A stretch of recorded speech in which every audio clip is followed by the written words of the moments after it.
Are you really gonna keep scrubbing your dishes, countertops, and kitchen appliances with a nasty, funky, musty, dank, stank, bacteria-breeding sponge that smells like SpongeBob soiled as SquarePants?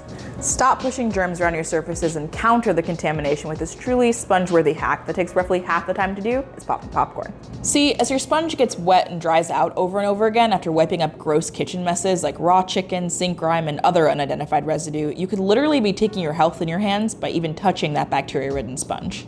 The solution? The University of Florida conducted a study back in 2007 that showed that microwaving wet sponge merced all the microbes, such as E. coli, that might make you ill. Contrary to popular belief, something that can't be accomplished by running your sponge through the dishwasher. Follow these steps to nuke the nasty. Make sure your sponge brand has no metal content or sparks will fly. Grab a microwave-safe bowl. Saturate the sponge with water. Drop it in the bowl. Put the bowl in the microwave. Run it for a full 2 minutes.